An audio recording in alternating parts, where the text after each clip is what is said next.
Campana Brothers from Brazil, right? Their approach to design has really shaken up the industry. Exactly. And what really caught my attention was this profound moment in their recent interview. When one brother called the other his unconscious, the other immediately responded by calling him a box full of surprises. It's like they're describing two sides of the same creative coin. That reminds me of what Freud documented about unconscious communication. But seeing it play out in design is pretty unique. Well, their Victoria Regia bench from 2002 is such a perfect example of this connection. The way they approach sustainability isn't just about using recycled materials. They're completely reimagining what objects can become. It's like they're speaking this secret language through their designs. So what do you think makes their partnership so different from other creative duos? You know what's really interesting? After 30 years, they still manage to surprise each other. Most partnerships become predictable, but they've developed this almost supernatural ability to push each other creatively. Like, one will start a concept, and the other will take it in a completely unexpected direction. That's exactly what makes their approach to sustainability so revolutionary. They're not just thinking about recycling. They're questioning the very purpose of objects. Right, and what's particularly fascinating is how they manage to balance this deep artistic vision with practical functionality.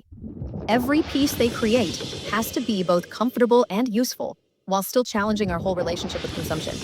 It's like they're creating this new language of sustainable design. The way they describe their creative process almost sounds therapeutic. That's such an important point. They've developed this unique way of communicating that goes beyond words. It's like they're each acting as a mirror for the other's creativity. And what's really amazing is how this has evolved over 3 decades.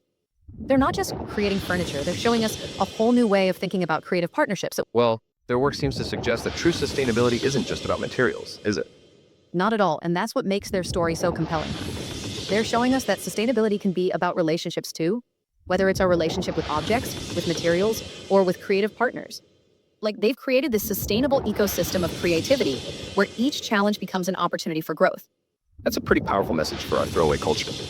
The Campana Brothers transformed furniture from simple utility into radical political statements. Now that's quite a bold claim about chairs. What makes these particular pieces so revolutionary? Well, let's start with their 1989 piece called Chair Hate, created right as Brazil was emerging from military dictatorship. The design literally embodies rebellion. It's like they took every rule about what makes a chair comfortable and functional and completely shattered them. That timing seems really significant. How did the political climate influence their work? It's fascinating. In the late 80s, Brazil was experiencing this massive cultural shift. The Campanas took industrial materials you'd find in Sao Paulo street markets and transformed them into high-end furniture. It was like a direct challenge to the established order. That must have been pretty shocking in the luxury furniture world at the time. Oh, absolutely. And here's what's really interesting. By 1997, they created the cone armchair, which took their rebellious spirit in a completely new direction. They literally used industrial safety cones, these bright orange things you'd see on construction sites, and turned them into this sculptural masterpiece that sells for thousands. So they went from rebellion to, what would you call it, maybe industrial poetry? That's exactly right. And by 2015, with their Ophidia chair prototype, they'd evolved even further. The name comes from the Latin word for snake.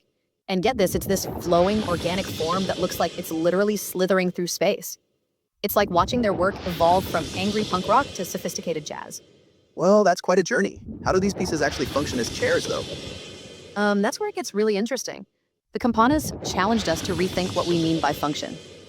These pieces work as chairs, sure, but they're also asking us bigger questions like, who decides what comfort means? Who makes the rules about what furniture should look like? Sounds like they were way ahead of their time, especially considering today's conversations about sustainability and reuse.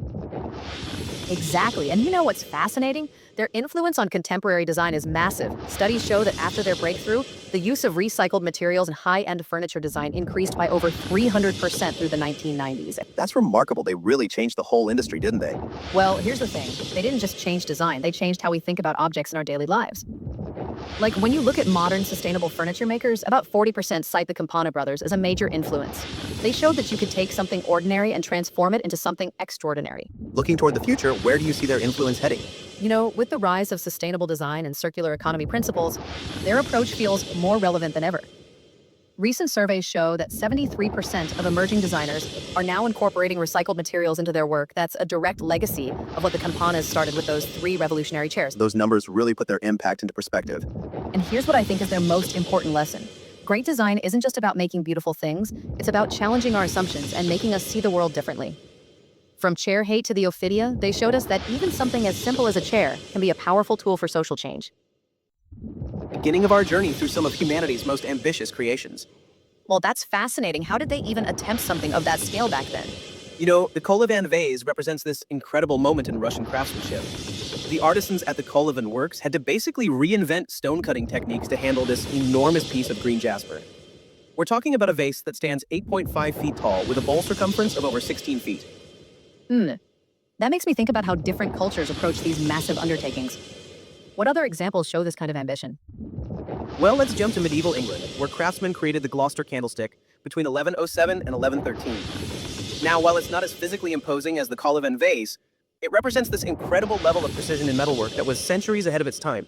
So what makes this candlestick so special compared to others from that period? The fascinating thing is its three-part design. You've got this triangular base with these intricate decorative knobs, then this perfectly balanced main stem, and finally, this sophisticated grease pan at the top. But here's what's really interesting. These medieval craftsmen were working without any of the precision tools we have today. That really puts modern craftsmanship into perspective, doesn't it? Like when we look at something like the Sagrada Familia. Oh man, that's exactly where I was going with this. The Sagrada Familia is like this perfect bridge between historical craftsmanship and modern engineering. Started by Gaudí in 1882, it's still pushing the boundaries of what's possible in architecture. You know, I've heard the morning light creates some incredible effects there. Right, well, that's actually one of Gaudí's most brilliant innovations. He designed the whole structure to interact with natural light throughout the day. The morning sun hits those stained glass windows and creates this absolutely otherworldly effect that transforms the entire interior space. Speaking of transformative designs, what about that English Monteith Bowl from 1690? Yeah, the Monteith Bowl is this fascinating example of how craftsmen could create something both beautiful and functional. Like, these English silversmiths were basically the tech innovators of their time, pushing the boundaries of what was possible with their materials. Well, that makes me wonder about the legacy these pieces leave behind. You know, that's such a crucial point. Each of these pieces tells us something unique about human ambition. The Kolovan Vase shows Imperial Russia flexing its technical muscles, while the Gloucester Candlestick reveals the sophistication of medieval craftsmanship. And the Sagrada Familia? It's like this ongoing conversation between past and future. And they're all still influencing creators today, aren't they? Absolutely right. Like, modern stonecutters still study the techniques used in the Kolovan Vase, and contemporary architects are constantly drawing inspiration from Gaudí's innovative approaches. These pieces aren't just historical artifacts, they're living textbooks of human innovation.